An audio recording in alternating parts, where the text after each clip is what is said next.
अस्सलाम वालेकुम dear students.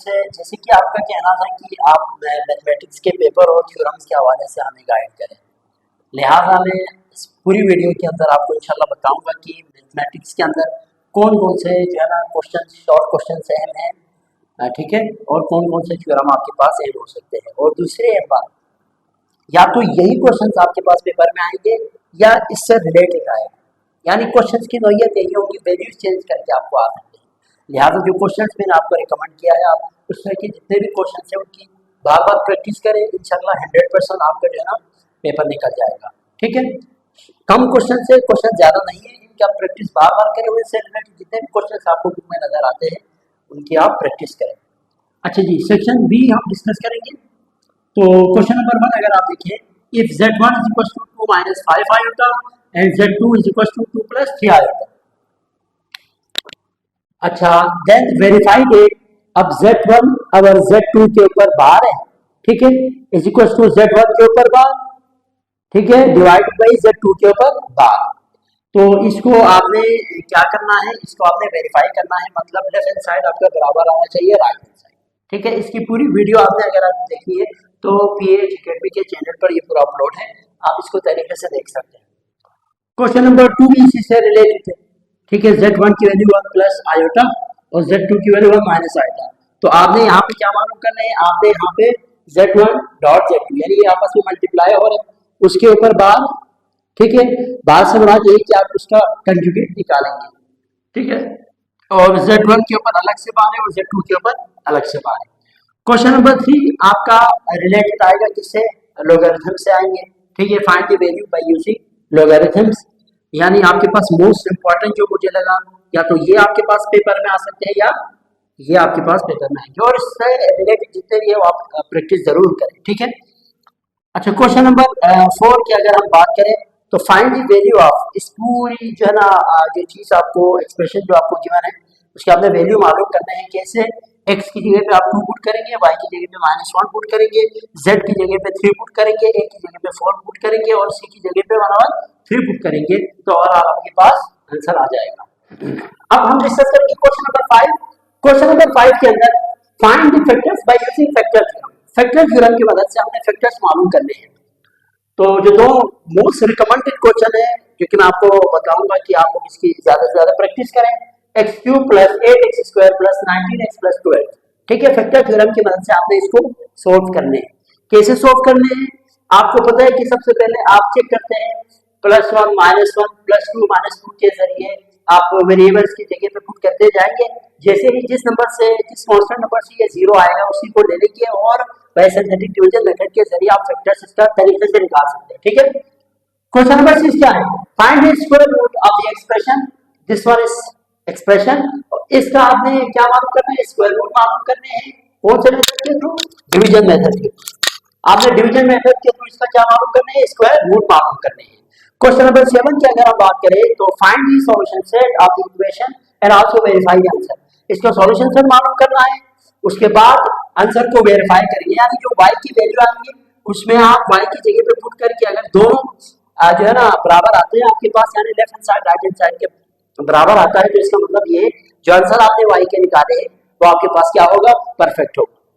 Question number 8, solve the equation by using quadratic formula. Quadratic formula की मदद से आपने इस इक्वेशन को सॉल्व करने हैं। इस तरह के और भी क्वेश्चन से आप प्रैक्टिस कर सकते हैं। Question number 9, what should be added to the expression x4 plus 4x³ plus 10x² plus 5। ठीक है, ये पूरा एक एक्सप्रेशन है, so that it may a perfect square. मतलब इसमें को आप जब इसको जो है ना बाय डिवीजन मेथड आप करेंगे, फैक्टराइजेशन बाय डिवीजन मेथड आप करेंगे, तो आपको आखिर में एक नंबर वैल्यू बच जाएंगी, तो वो वैल्यू वही नंबर होगा जिसको एडिट करने से ये पूरा एक्सप्रेशन क्या होगा, ये पूरा एक्सप्रेशन आपके पास एक परफेक्ट स्क्वायर बन जाएंगे। अच्छा जी, अब यहाँ पे शॉर्ट क्वेश्चंस में जो इम्पोर्टेंट थ्योरम है उसको मैंने यहाँ पे मेंशन किया है, लिहाजा ये थ्योरम की आप प्रैक्टिस करें शॉर्ट क्वेश्चंस के। ठीक है, तो आपका इंशाल्लाह इसमें से कोई ना कोई जरूर आएगा बोर्ड के पेपर में। ठीक है, तो क्वेश्चन नंबर 10 देखिए, proof that if two sides of a triangle are unequal in length, the longer side has an angle of greater measures opposite to it. ठीक है, वो खोले कौन सा थ्योरम है देख लें और उसकी आप प्रिपरेशन स्टार्ट करें। क्वेश्चन नंबर 11 देखिए, Prove that parallelograms on the same base and length between same parallel lines are equal in area.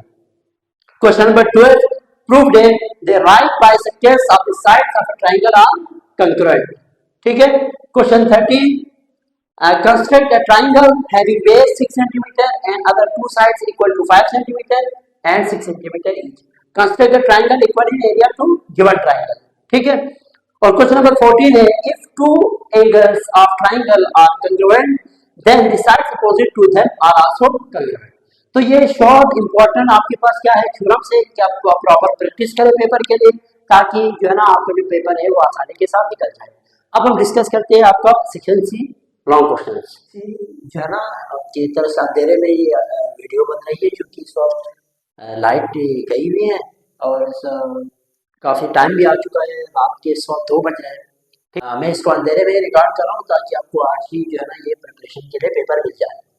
तो सेक्शन सी में अगर आप देखें तो फैक्टराइज द फॉलोइंग, आपने इनको फैक्टराइज करना है. पहला हमारे पास क्या है 7y square minus 14y minus 21. ठीक है. इसका पार्ट 2 देखें x 9 plus x cube y 6 z 9. क्या है क्यूबिक फार्मूला लगे. ठीक है. क्या है यहाँ पे हमारे पास a square minus b square लगे.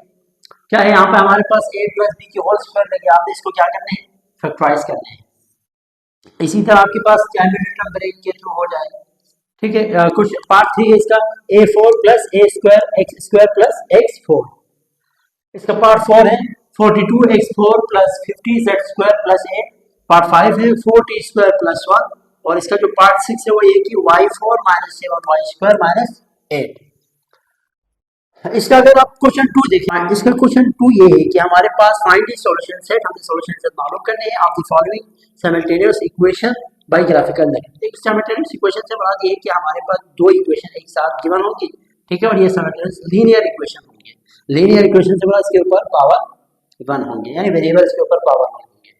तो इसमें आपने क्या करना है बाकायदा ग्राफ इसके बनाने हैं. ठीक है. कुछ वैल्यूज आप यहाँ पे इससे इक्वेशन के लिए लेके आएंगे, कुछ वैल्यूज इसके लिए. ठीक है. बाकायदा टेबल की सूरत में आप वैल्यूज बनाएंगे. और एक यहाँ पे खूबसूरत बात मैं अगर आपको बताऊं, जब भी आपने वैल्यू लिखे है ना तो y को साइड करें, y को साइड पे लाएं. जब भी इस तरह की आपके पास इक्वेशन आती है उसमें y के लिए आप फार्मूला बनाएं, यानी y एक साइड पे हो बाकी सारी चीजें एक साइड पे. ठीक है. और x की वैल्यू कुछ इस तरीके से पुट करें कि वो आपके पास फ्रैक्शन में ना है. ठीक है. तो इंशाल्लाह इस पे हम वीडियो बनाएंगे अगर आपको ये बात समझ में नहीं आ रही. क्वेश्चन नंबर 3 देखिए, आपके पास थ्योरम है यहाँ से आगे. ठीक है. लिहाजा आप इन थ्योरम्स को जो है ना इन्हीं की प्रॉपर प्रैक्टिस करें तो आपके पास हो जाएगा. अच्छा, इससे क्वेश्चन नंबर 3 डिस्कस करने से पहले चैप्टर नंबर 16 से आपके पास जो क्वेश्चन आते हैं उसके लिए मैंने यही रिकमेंड किया आप इसके प्रिपरेशन करें, उससे रिलेटेड जितने भी है ठीक है वो आप इसकी तैयारी कर लें. Find the parameter of A triangle found by points, यानी ए के जो है आपके पास वो जो x और y की वैल्यू है वो 0 0, b के 4 and 0 और c के 2 और 2√3. ठीक है भाई. अच्छा, क्वेश्चन 3 अगर आप देखिए, proof that if in the correspondence of two right angle triangles the hypotenuse and one side of one are congruent to the hypotenuse and corresponding side of the other then the triangles are congruent. तो ये आपने क्या करने हैं ये proof करने. अगर हम क्वेश्चन 4 की बात करें, क्वेश्चन 4 क्या है, the medians of a triangle are congruent and their point of congruency is the point of trisection of each median. ठीक है. ये आपने थ्योरम देखते हैं. अगर आपके पास the medians of a triangle are congruent and their point of congruency is the point of trisection of each median, ये आपने क्या करना है, ये आपने शो करना है, ये आपने पूरा करके दिखाना है. ये भी एक थ्योरम है. ठीक है. लिहाजा जो भी थ्योरम यहाँ पे आ रहे हैं बुक उठाएं, देखें कि कहाँ मौजूद है और उसकी प्रिपरेशन स्टार्ट करें. क्वेश्चन नंबर 5 मैंने आपको ऑलरेडी बता दिया कि ये चैप्टर नंबर 16 से इसमें से क्वेश्चन लाजमी लॉन्ग क्वेश्चन है. अब यहाँ देखिए आप क्वेश्चन नंबर जो 6 है थ्योरम है, लॉन्ग क्वेश्चन में आएंगे, इसमें से एक थ्योरम जरूर आएगा. ठीक है. लिहाजा मुश्किल नहीं है, ये जो मैंने आपको रिकमेंड कर रहा हूँ उसकी प्रॉपर तैयारी करें, इंशाल्लाह आपको लॉन्ग क्वेश्चन निकल जाएगा. Proof that in an obtuse angle triangle the square on one side opposite to the obtuse angle is equal to the sum of the squares on the sides containing the obtuse angle together with twice the rectangle contained by one of the sides in the projection on it of the other. Lengthy है statement लेकिन important है, ठीक है।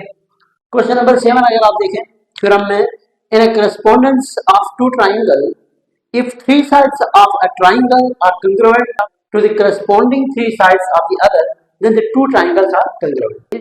लिहाजा मेरी तरफ से ये जो जितने भी क्वेश्चंस हैं आप लोगों को सॉल्यूशन वाले और थ्योरम्स मेरी तरफ से आपके लिए मोस्ट रिकमेंडेड है, लिहाजा कि आप प्रॉपर तैयारी करें और उम्मीद करता हूँ आप उनकी तैयारी करेंगे और आप लोगों का पेपर बहुत अच्छा जाएगा। मुझे दीजिएगा इजाज़त, अपना ख्याल रखिएगा। अल्लाह हाफ़िज़।